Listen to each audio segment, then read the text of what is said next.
जय सिया राम फ्रेंड्स। अब हमने अपनी बसंती को निकाला और चल पड़े पढ़ाई लिखाई की तरफ स्वधन लाइब्रेरी के लिए। दोपहरिया में निकलने में बहुत दिक्कत होती है दोस्तों।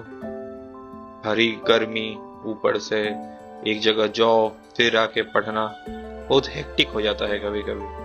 लेकिन वो सुना है ना आपने कि एक पुराना शायरी है कि मिटा दो अपनी हस्ती को अगर कुछ मर्तबा चाहे, मिटा दो अपनी हस्ती को अगर कुछ मर्तबा चाहे, दाना खाक में ही मिलके गुले गुलजार होता है।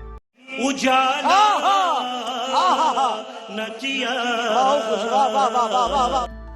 मतलब कि आपको अपनी हस्ती को खत्म कर देना होगा। इतना मेहनत कीजिए, इतना मेहनत कीजिए कि आप खुद परेशान हो जाए, तभी आप जिंदगी में कुछ बन पाएंगे।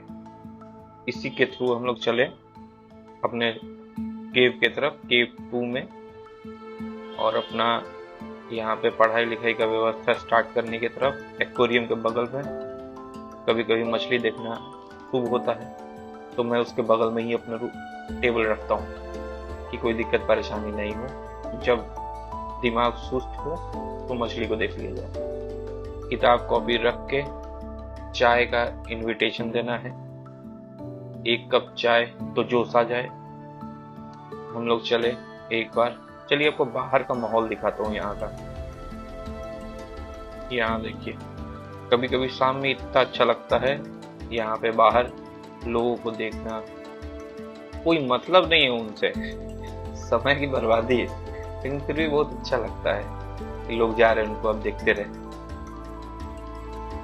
फिर चले हम अपने चाय वाले भैया तो चाय का ऑर्डर देने। यहाँ पहले भी ऑर्डर दे सकते हैं और वो सीट पे भी आएंगे तब भी ले सकते हैं। हमने इनको चाय का ऑर्डर दे दिया और चले पढ़ाई की तरफ। फिर पढ़ाई के अपने रूम की तरफ चलते रहें। अरे ये अपना एक दोस्त है, बहुत पहले स्कूल में पढ़ता था, ये भी लाइब्रेरी ज्वाइन कर लिया है। वाह। अब चले हम लोग पढ़ाई स्टार्ट करते हुए। फिर रीजनिंग, मैथ्स, एसएससी, यही सब चल रहा है जिंदगी में दोस्तों।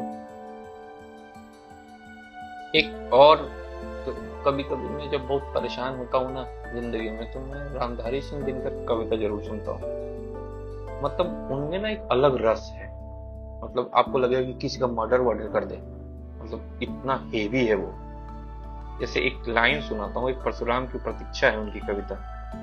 उसमें एक लाइन है कि कुत्सित कलंक का बोध नहीं छोड़ेंगे, कुत्सित कलंक का बोध नहीं छोड़ेंगे। मतलब कि जो कलंक लग गया है उसका बोध नहीं छोड़ेंगे, भूलेंगे नहीं। हम बिना लिए प्रतिशोध नहीं छोड़ेंगे, अरी का रोध अवरोध नहीं छोड़ेंगे, जब तक जीवित हैं क्रोध नहीं छोड़ेंगे। मजा आया।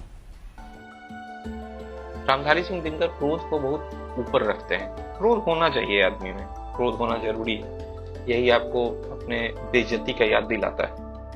नहीं तो ऐसा सिस्टम है दोस्त कि जब से ये पॉर्न वॉर्न ये सब आया है तब तक आदमी मतलब कितना भी टेंशन में रहे फिर टेंशन खत्म। समझ रहे हो ना? फिर बेइज्जती शुरू, आपको बेइज्जती याद ही नहीं रहती। इसीलिए बेइज्जती कभी नहीं भूलना है। और इसी के साथ हम चल पड़े फिर मैथ सॉल्व करने, और उसके बाद इंग्लिश ग्रामर हमने पढ़ा। इंग्लिश ग्रामर की एक और प्रॉब्लम बहुत ज्यादा रहती है कि वर्ड याद करना, वोकैब याद करना बहुत कठिन है। उसके बाद फिर हिस्ट्री की तरफ हम लोग बढ़े। हमने मॉडर्न हिस्ट्री स्पेक्ट्रम से पढ़ना शुरू किया है। ये बहुत मजेदार चीज है स्पेक्ट्रम, मतलब एनालिसिस, हिस्ट्री का एनालिसिस सबसे बेहतरीन चीज है और स्पेक्ट्रम यही करता है। लूसेंट टाइप नहीं कि खेल खत्म कर दे। फिर हम लोग पढ़ के निकले अपने घर के तरफ। तब तक के लिए, कल फिर ब्लॉग आएगा, तब तक के लिए bye bye, good night, love you, take care.